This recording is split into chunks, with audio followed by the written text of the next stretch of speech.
So welcome to maximizing your game's performance in Unreal Engine. Let me a little bit.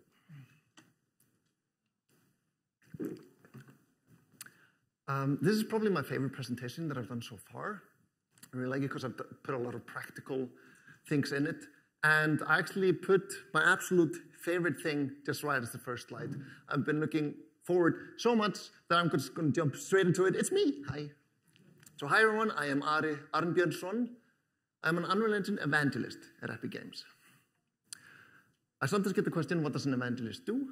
So as an evangelist, I hold sermons. No, I'm kidding. I drive up adoption of Unreal Engine and help studios already using it. And this help can often come in the form of a presentation that just helps you make better games. I am Icelandic, living in Finland. So if you hear me pronouncing some words really weird, that's the reason. I am a game programmer, been programming for 15 years in games, 20 years in general. And I worked on games like Angry Birds, and also I was a lead programmer on Returnal from Housemarque. Did anyone here play Returnal? Come on, come on, come on. Oh, there's a dozen of us. Thank you, thank you. Really good game. If you haven't played it yet, I recommend you do. It's on PlayStation Plus Extra, so no reason not to play it. And also, I put my domain there, ari.games. It's not sponsored or anything like that. I just put all my presentations there. That's it. So I also recommend everyone who's using Unreal Engine that you write down some notes because the Unreal Engine is vast. Like, no one can remember everything. And I used to do the same thing, or I still do. But I decided at some point, you know what? All of these notes, they're probably going to help someone. So if you go to my website, on the top, there's going to be a link to my Notion link. And it's basically over 200 tips and tricks, and yeah, and all my presentations. And I'm paying like the equivalent of a Netflix subscription just for this domain, just so I can tell people, go to ari.games. So please make that purchase worth it. Thank you. And there's my Twitter. You'll be able to see a video of yourself there later today, probably, and my email if you really need to contact me. So we have these three things that I'm going to be talking about today. I'm going to be talking about profiling in general, and this is going to apply to any platform or engine that you're using. But then I'm going to talk about profiling in Unreal Engine. And lastly, and certainly not least, I'm going to be doing the practical examples. And the practical examples are, they're the most fun part, honestly, so that's why I put them in the back. So you're stuck here with me until we're there. And I have two helpers with me today. There's Chris Murphy, you might know him from Twitter fame, and Melissa over here. They are going to be handing out swag to anyone who answers my questions correctly. So throughout this presentation, there's like a lot of practical examples and a few in the beginning. I'm going to be asking questions, and I'll go like, what is this? And if you know the answer, just shout it out. Don't be like, raise your hand. Don't ask for permission. Just shout like, ah! And if it's right, I'll go like, yes, keep your hand up, and then they will bring you swag. I brought reflectors and a keychain. And the reflectors are, well, because with a revenue model, Epic only succeeds when you succeed. And you only succeed when you don't get hit by a bus. So we need you visible. So that's why we're giving out reflectors. So this is kind of like it's our model. And I think we should just dive straight into the first question. What is this? Yes, okay, I heard frame time, I heard 60 FPS. Whoever said something along that, keep your hands up and you will get some swag now. That is correct, keep your hands up, give swag, please. So this is the amount of milliseconds that you have in a single frame during a 60 frames per second game. Also, if you're making 30 frames per second, it's going to be 33.33. And this is your frame budget. So you have this for both the CPU and the GPU. Actually, you have it for each core and every subsystem on your target platform. And you can basically treat it like money. Like, some features look great, but they're expensive, so you can decide when it's worth it. For example, if you're going with the wedding analogy, like, let's say you have 16K to spend on the wedding, you have the catering, and your spouse goes like, I want 10K to be on the catering, and then the 6K for the rest. And the thing is, like, for some people, the catering is going to be worth it, so you do that. The same thing with your game. You're going to have, like, for example, you're going to, I want Lumen. Oh, but Lumen is so expensive, it takes so much frame time. But for some studios, it's going to be worth it. So you decide. For consoles, you can spend close to all your budget. Like, we know the hardware, it's well ventilated, and you can basically be like almost at 16.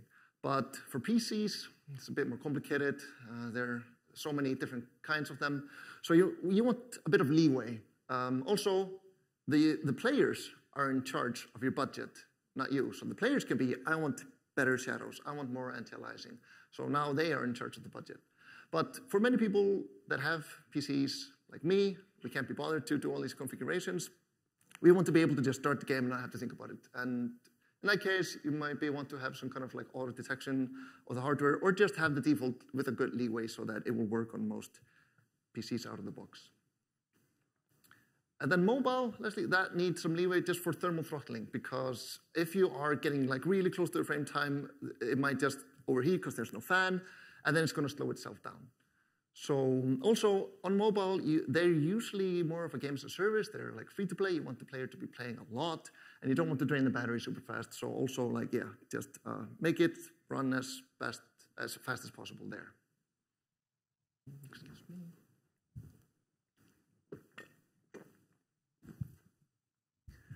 So when do I optimize? That's like the most common question. When do I optimize? So we all know this saying, premature optimization is the root of all evil, blah, blah, blah. And it's correct, and I agree with this, but it's a very absolute statement. And I'm not that huge fan of absolute statements, because we know who it is that only speaks in absolutes. Sith! Wow, that's a lot. So everyone who says Sith, keep your hand up. You have to be quick, be on your toes. So I would say, okay, so yeah, you don't have to prematurely optimize, but also be performance conscious during development, so that just don't go like crazy and overboard. Just a little bit of common sense, but not so much that you're like code golfing. Don't go like, oh, if you're making a for loop, you have to do minus I to get this micro optic. Like, don't do it. It's like, keep your code readable. That's, priority number one. And also, are you running on 60 frames per second on target hardware? For example, on the consoles where you don't need extra leeway, then just don't optimize. You're done. Great, ship it. So we know when not to optimize our content. But when should we start optimizing the content? And that's luckily an easy question to answer. It's just when it shows up on your profiler. So yes, when it comes to practical optimization, only optimize if you're not hitting your frame times. Unless, of course, yeah, you're on mobile or you just want that leeway. And usually pick the lowest hanging fruit first. Go for the biggest impact for the least amount of effort. And with Unreal, there's always this like one checkbox that's like, oh wow, frame time just like cut in half.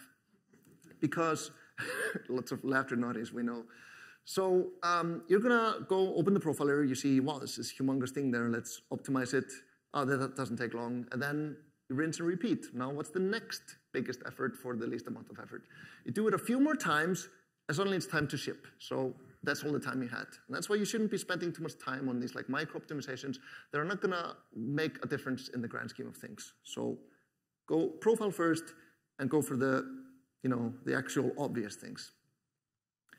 Also, don't blindly optimize. You have to figure out the what, why, and how. Ari, what's the what, why, and how? I'm so glad you asked. Here's some swag for you. Great question. Awesome audience, by the way. So what, why, and how? So this is kind of, it's a no-brainer, but I haven't really seen people like write it down. But okay, so let's say, first you figure out the what. What is slow? And you can see it in a profiler. Because if it is time-consuming, it will show up. That's it. So when you know what is slow, then we ask, why is that thing slow? And when you know the why that thing is slow, then we can ask, how do we fix it? And this should always be done in this order. First you figure out the why, then the why, and then the how. You might think, well, duh, but no duh, because some of the smartest people I worked with, and also myself, they often go for why. Like, they'll see something slow and go, why is this slow? Like, why? And sometimes they'll just start fixing things blindly. Often they're right, especially if they're like very senior and they've seen this before. But sometimes they're not right, and they just fix something that wasn't wrong. And I guess it's like if you're a carpenter, you'll know this like measure twice, cut once. I would say profile twice, or like measure it and then fix once. Okay, so now we're gonna, this was the just profiling in general. Now I'm gonna be talking about profiling in Unreal Engine. There's not gonna be any questions here, so my helpers, you can like calm down a little bit. So in Unreal Engine, we have Unreal Insights. And you can just start it from the editor. You just click Tools and run Unreal Insights. It's actually a standalone executable, so you can actually find where it is. It's next to the Unreal Engine binaries, and you can just start it there. You don't even have to be running the editor. And then when that is running, you start your game. And that's all you need to do. Now, you're profiling your game. Excellent. So Unreal will automatically connect to the local process, and you can use the -trace command to override the default channels that we have. So by default, if you just don't launch it with anything, it will be CPU, frames, log, and bookmarks. And you can override this, like for example, doing -trace equals default, and the default will include all those default channels that I just told you about. And then you can say GPU, memory, file, load time, something like that. And making a shortcut that already does this is quite handy. So if you're working alone, I would create a shortcut. If you are working in a team, I would create a BAT file, so it works on like all different paths. And also, it doesn't have to be on your local computer. You can have another computer profiling, and then you just use the -trace host. So the Insights is usually for like the CPU and file and memory and everything like that. For the GPU side of things, though, we need to do a capture. And we have this tool. You can, of course, use RenderDoc or some external tools, but we also have one built in called Profile GPU. And you launch it just by pressing Ctrl, Shift, and comma. And you can also write Profile GPU console command if, for example, it's on some platform that you don't have a keyboard attached to, but you have the way of sending control commands to, which is usually when you're debugging. And that will profile the current frame. It is compiled out in shipping builds, but you can put it back in with a pre-compiler directive, something like that, in your target file. And if you're in the editor, it will open the GPU visualizer like this. But otherwise, it will print it to the console. It's the same data, just in text build. So this were part 1 and 2, and then we're going to go into the practical examples. This is the fun part. And for the practical examples, I'm going to be using the Lyra starter game. It's a sample gameplay project that we have. It's basically a Succeed shooter game. It's a great example of all Unreal Engine 5 features. If you haven't checked it out, I really recommend it. You can, tear it apart. You can build your game on top of it and ship it, and like we're fine with that. Just go out. And you can download it from the marketplace. And the team is really proud of it. It's like showcasing like the epic way of using the Unreal Engine 5 features. They're really proud of it. And yeah, it's a showcase to show how to do everything correctly. And I just took it and made it a showcase to do everything incorrectly. I just ruined it. I did horrible, unspeakable things to it so that we can find those unspeakable horrors and fix it together. I have 4 practical examples to go through. So the first one is the low editor frame rate case.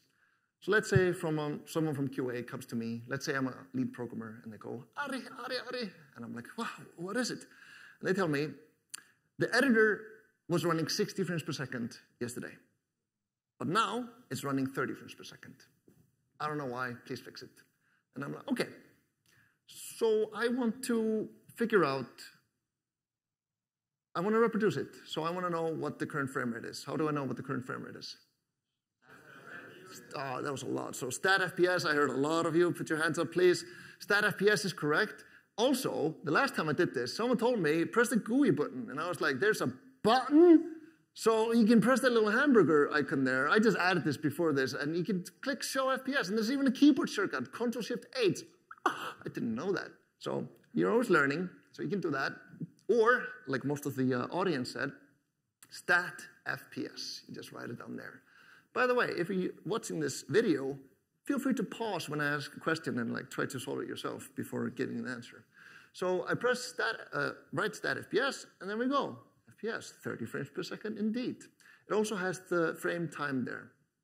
Usually, I would prefer people tell me the frame has gotten 15 milliseconds slower, because if someone tells me, hey, the game or the editor got 5 frames per second slower, it means different things depending on what the frame rate was. So if we were already running at like 20 frames per second and we lose 5, That's a quarter of our frame time. But if we're running at 120 frames per second and we lose 5 frames, unperceivable, margin of error. So milliseconds are always true.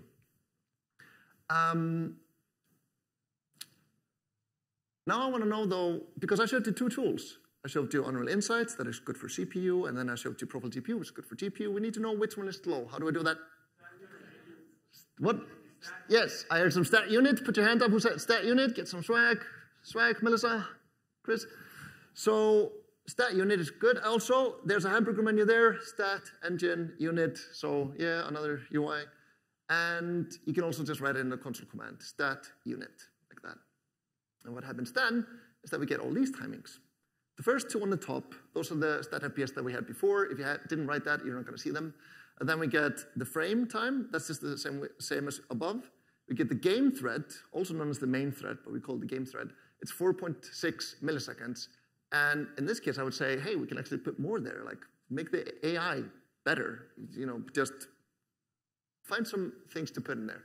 The draw thread is really high, 30 milliseconds. And the GPU is 33 milliseconds. OK, and render hardware interface thread is also quite high. So obviously, in this case, we're GPU bound. So what I'm going to do is that I'm going to press Ctrl, Shift, and comma, and have this window pop up. So this is the GPU visualizer. Here on top, we have a graphical representation of what just happened in the frame. You can also click the little white triangle arrow there to go into each and see like kind of sub-steps of what happened. And then below, we have the tree view, which I prefer using because you can sort it by duration and see exactly how long each step took. Here you can see shadow depths. That took almost 10 milliseconds. Light took 5.5. Lumen scene lighting took almost 4. I'm going to go into shadow depths, render virtual shadow maps, batched. Here we can see raster passes. Lots of cursed point lights taking about half a millisecond each. We can see some rect lights there at the bottom taking like 0.01. That sounds more like it. So, OK, obviously something's wrong with these cursed point lights. I'm also going to lights, direct lighting, unbatched lights. And then there again. And each of them are taking like 1/3 of a millisecond.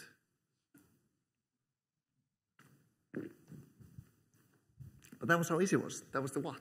We got the first step. Now we can go for the why. Why is that slow?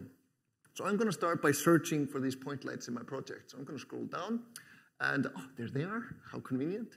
Just going to double click on one of them. And OK, here's a bunch of point lights. They look fine. Nothing wrong with that. I'm going to go through, now search for the why, just go through the details panel. So we can see here that for some reason, cast shadows was left on. Well, that's probably like one of the reasons. And then, well, how big is it? Attenuation radius is about 5,000. How big is that even? So I'm going to just zoom out a little bit and see it. It's like, oh my God. Okay, so each of these cursed pointlets is lighting the entire level, even though it doesn't look like it. So I'm just going to fix it quickly. I'm just going to select all of them. I'm going to reduce the attenuation radius to about 100. And yeah, you can see it looks the same. Turn off cast shadows. Look at the frame time. Shut up to 60 frames per second immediately, just by tweaking a few numbers. And it looks identical. Yeah, that's it. Then we just keep doing this for all the examples. I'm going to show you also what it looks like now on the profiler after we fixed it. So Control Shift comma, or was it Alt? I can't remember anymore. But yeah, I launched it. And now I'm going to arrange by duration, 12.96. So we even have some frame time to spare. Great. And I'm going to go into now lights. And there's a direct lighting there. We have a directional light there, and that's great. That's always supposed to be there. We have one expensive directional light. And then the other ones, they don't even show up. I can't even see them anymore. And that's how I know we should stop optimizing it. It doesn't even show up on the profiler anymore. OK, so that was the first out of 4. The second one is tiny actor, huge hitch. So now QA comes to me, Ari. I'm like, oh, OK, well, maybe I can help you with this. I think I'm starting to get the hang of it. And they say, Ari, we have this thing. We have these 2 volumes. We made a repro case for you. And I'm like, wow, thank you, QA engineer. Get those on your team. They said, we made a repro case for you. 1 volume loads a tiny actor synchronously, super fast, and it should just happen in a single frame. I'm like, OK. Then we have another volume that loads a level asynchronously. And that takes quite a while, but it's asynchronous, so you can't even see it. And I'm like, sounds good. And then they tell me, but sometimes we get a huge hitch in the game. So, okay, I look into it. I play their, oh wait, actually, before I continue, I'm gonna package this game so you can see that it's not always just for editor builds. So I'm gonna profile a package build. So I'm packaging for Windows now, and with the power of pre-recorded presentations, it is done packaging. If someone asks you if this is always this fast, just tell them yes. Try to get them to use Unreal. And now I'm gonna create a shortcut to Unreal Insights, just like that. And then I'm gonna create a shortcut also for Lyra Game, and I'm gonna start overriding the trace channels. So I'm gonna call it Start Lyra with Insights. And then I'm gonna right-click on it, click Properties, and I'm just gonna start writing in -trace. And I'm taking too long, so I'm just gonna go on to start writing. So you'll start writing it just after the executable name, whatever. So here's the text. For CPU and loading profiling, you can use -trace equals CPU, GPU, frame, log. You can bookmark file and load time also. I'm putting file and load time because they said it was something about loading assets. So, okay, I have a hunch. Probably something to do with that. I'm also putting stat named events, you noticed. And what that does is it activates a few more CPU timing events. You don't need it, but if you're already doing CPU profiling and you don't mind a tiny bit more overhead, just put it in there. Like, more data is never bad when you're profiling. And then also, if you're memory profiling, you can use like default memory. I used to have these all in a single one, and then the people that worked on these tools told me, Ari, you should not recommend people to do that. They'll each have an overhead. Memory has quite a big of an overhead, and you're usually measuring different things. Memory, you don't care about the timings. So you should split them down into, depending on what you're profiling for. And you can see all the trace channels for Unreal Engine 5 at this link over there. You can Google Unreal Insights reference, but if you go to that page from a search page, it will usually take you to 4.26, which is not the same one. We've changed a lot, the trace channels. So make sure you're on 5.0 or just use this QR code to go directly to the documentation to see all the trace channels that we have. So now, yes, we can start tracing. So I start Unreal Insights. You see it just looks like that, nothing's happening. And as soon as I start the game, the trace session starts in the background. And you can double click on it to open it as it's capturing. Quite cool. So I'm gonna run about in the level. QA said they made some volumes for me to try out, and okay, there they are. I'm gonna start with the red one that is supposed to load a tiny actor synchronously. It's supposed to be super fast. Yeah, it is. And then I go into load level async. Yeah, okay. And we see in the upper left corner when it should be done loading. Now, perfect. Okay, fixed, marked as cannot reproduce. But then QA comes to me and is like, well, no, you have to try it the other way around and stuff to get it to do weird stuff. I'm like, okay, fine. So I try again, start loading the level asynchronously. I run over to the load tiny actor. Oh, wow. That was like 3-second hitch. That was amazing. Does anyone know why this is happening? Flush, you. Oh my God, yes, that was a flush indeed. Actually, you get a big prize. I have an Unreal Engine t-shirt here. Can you please come on stage to receive it? Actually, before, I also have to admit, this was a trick question. I've been teaching you always to do the what first before answering the why. But it's okay, it's okay. I printed this slide for you, so you can put this on your desk. So it says here, what is slow, why is it slow, and how do we fix it? I even signed it here in the corner. And after this talk, I want to get a selfie with you, please. But also, for being a good sport, you get an Unreal Engine t-shirt. Thank you so much. Good sport. It was right, though. It is a flush. Of course, if we're experienced, we can just go, I know what it is. I've seen this before. I'm just going to start fixing it. Never hurts, though, doing a little bit of profiling, seeing exactly what is happening.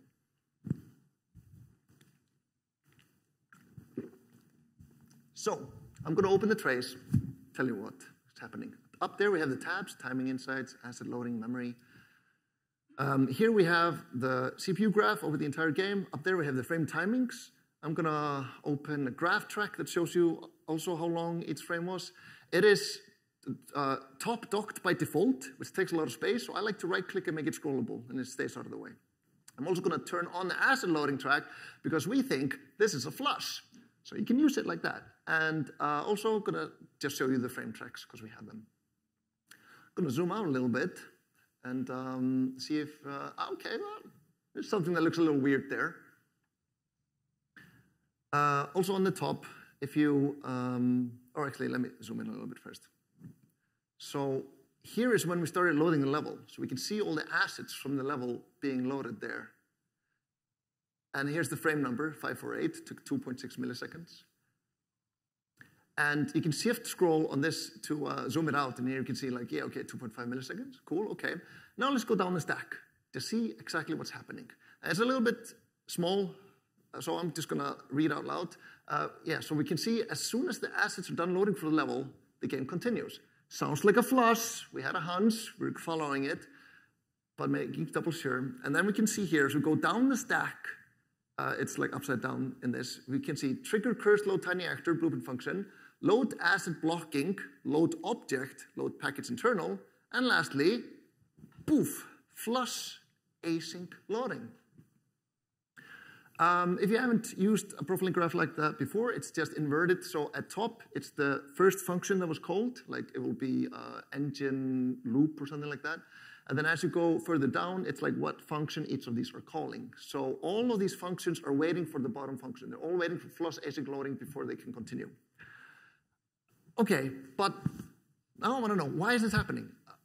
It's like, yeah, we're loading something async and then something synchronous and it's doing this flush. The good thing about Unreal Engine is we have the source code. So we can just literally look what's happening. And you can even go into the source code directly from Unreal Insights. So there's the code. There's a load package internal function. I'm going to scroll down a little bit and see the offending code. There's a load package async function there. And then if request is not none, so if it was a valid request, it will call, yeah, flush async loading, and it puts a request ID in there. So I don't know why it's flushing everything. I'm guessing maybe that it will flush everything up until that request ID, or it will just flush everything. I don't know. I'm not fully sure, but I do know that it is flushing and we can't stop it. So we've figured out the what and why, and now I have to figure out how to fix it. I'm just going to open the actor, trigger cursed load tiny actor, and there's the load class as blocking node, and I'm just going to replace it with an async loading node. So I'm going to find async load class asset. I'm going to put tiny actor in there also. It's just an empty blueprint for the sake of demo. And then I'm going to control click the arrows to move them around. And you notice that I put it into the completed node and not the exit node, because the exit node continues immediately, while the completed node only happens when it's done loading. So I don't have any more slides for this, but what's going to happen now is that when the level is done loading, then the tiny asset will load, which means that if you are expecting the tiny asset to load super fast, it is loading on an async thread, the async load thread, but it's all in serial, so it will do it in the order that they came in. So we might think that, oh, are we just completely stuck then? No. Well, there is this, I found this class in Lyra that Lyra is calling. It's called streamable handle. Sorry about the small text, I should have zoomed it in, but I'll just read it out loud. There's this function called streamable handle wait until complete. And let's read the comment together. It says here, blocks until the requested assets have loaded. This pushes the requested asset to the top of the priority list. Oh. But does not flush all async loading. It's like they know, like, oh, well, this one doesn't flush all async loading, but then the other function doesn't even say it does, so I don't know. I didn't write this, but yeah. And then it says, usually resulting in faster completion than a load object call. So we do have a way to do it. I don't know if it's gonna if it's per asset or per level, something like that, but you have this option. But also, I have a recommendation. Don't ever do blocking or synchronous loading in a shipping game. In your editor tools, fine. But you don't ever want to risk a flush happening. And I mean, maybe you do. Maybe you want to make a loading screen that just stutters. But usually the smooth loading icon looks really nice. And also, you don't want to fail console certification. So just don't do it. But if you have to, then you have the option of this. Okay, 3 out of 4. The Foggy Horror Picture Show. I'm sorry. That was the only pun of the entire presentation. It never goes well, but I do it every time. So, oh wait, let me go back. So in the Foggy Horror, someone from, I want it to go like this. Okay, whatever. In the Foggy Horror, someone from QA says, Ari, we have this thing where if you just turn around, as soon as you get into the game, it's just super slow. And I'm like, okay, I think I know how to do this now, so I'll handle it.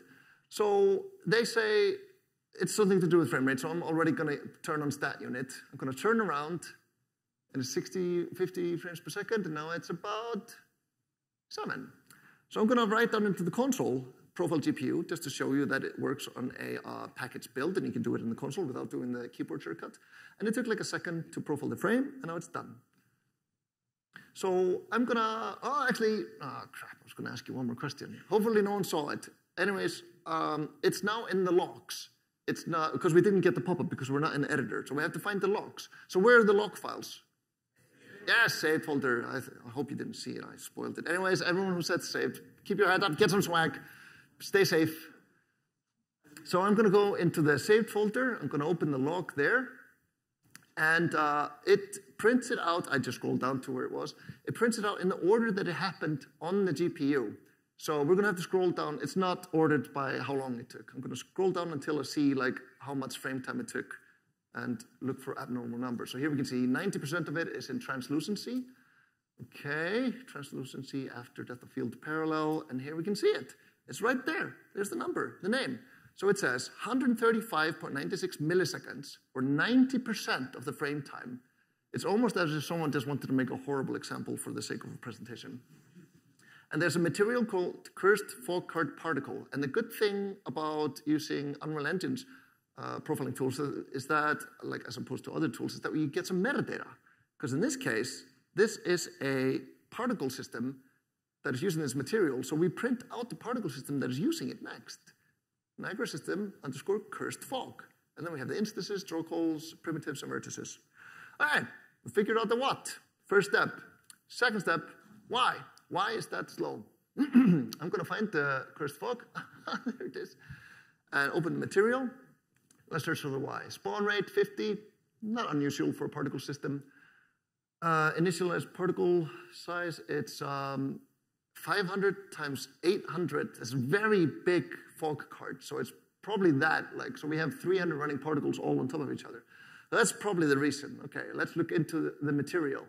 So we have a few nodes there. One is a noise node, and we can see that it's computational and levels 10. Larger numbers cost more performance, 10 out of 10.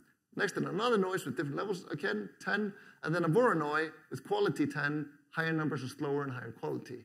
And then we have an alpha of 0.01. This is like almost invisible. But okay, there's a lot of ways that we can make this perform better and lots of correct answers. So how would we make this better? Increase alpha, yes. Keep your head up, get some swag. What else?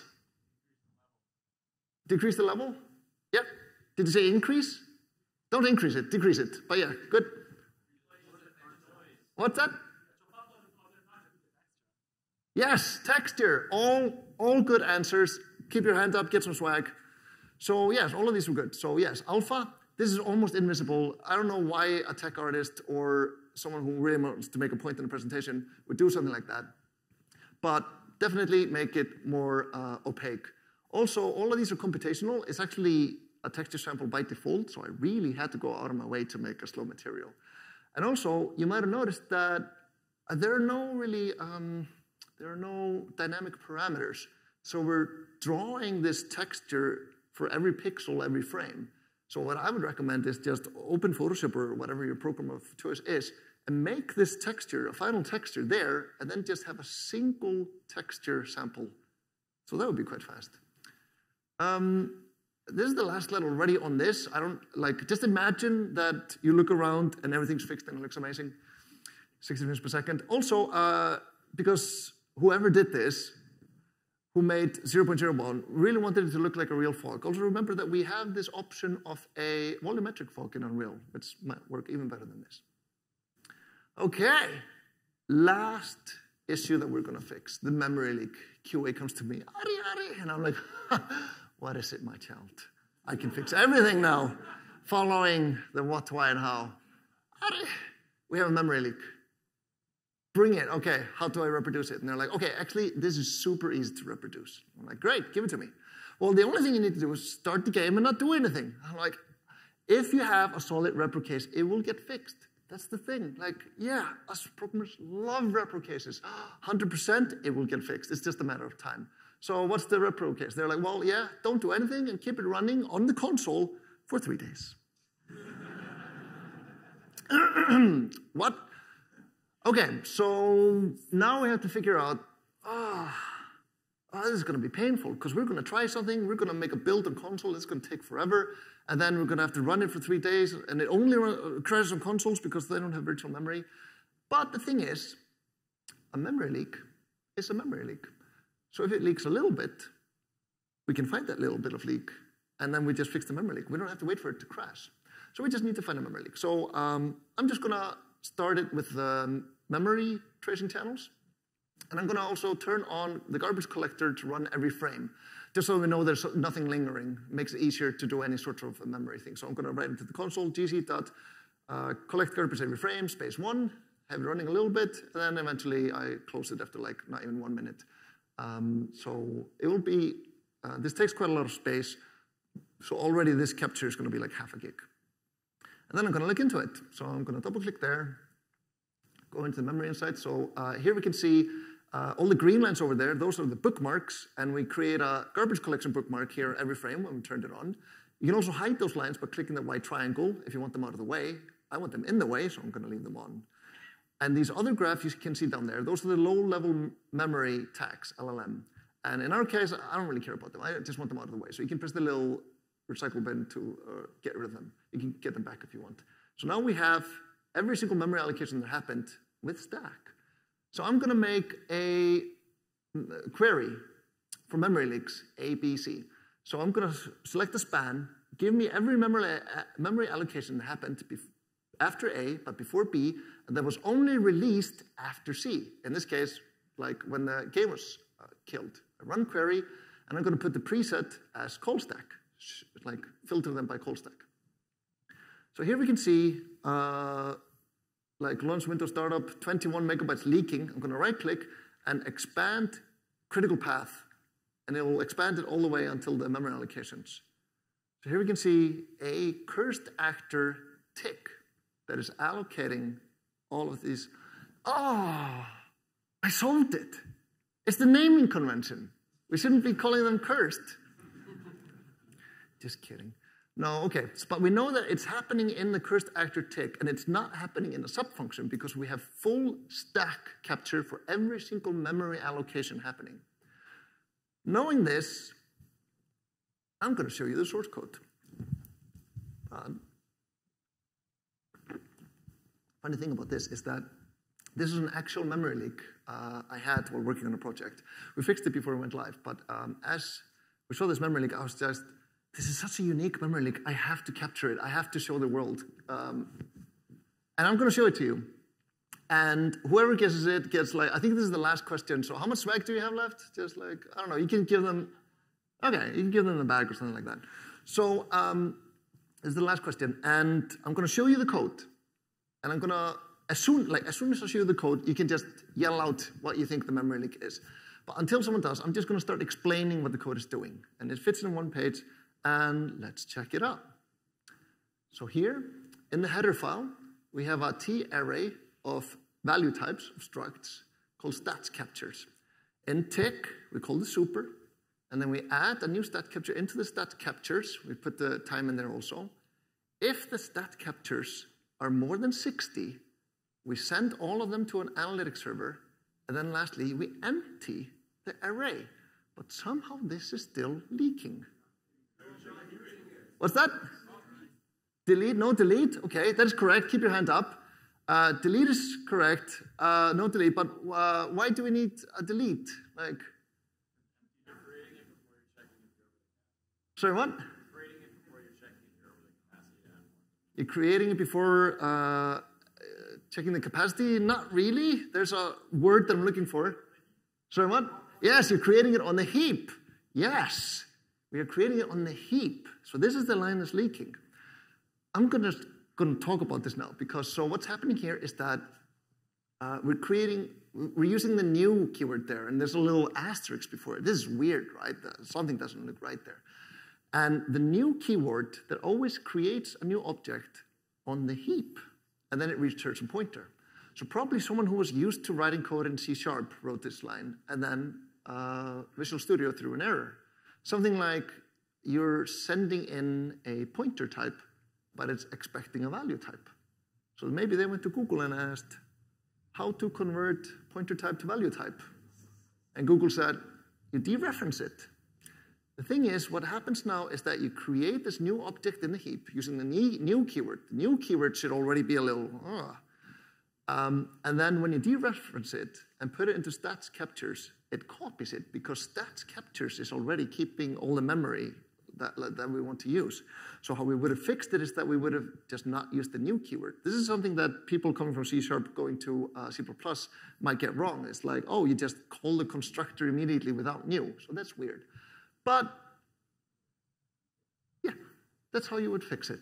Just get rid of the new. I just love this example. It's so nasty. But yeah. This was it. These were all the 4 courses. I learned everything about Unreal Insights that I showed you today from these 2 geniuses. They have a video on Unreal Insights. You can just Google Unreal Insights Live from HQ inside Unreal, or just use this QR code. So this is Jonat and Stefan. Good work with these tools. I love them. And, I was really fast. We still have 10 minutes for questions. But yeah, add me on Twitter or LinkedIn. My DMs are open if you need to contact me. And there's my email if you have anything. But yeah, thank you.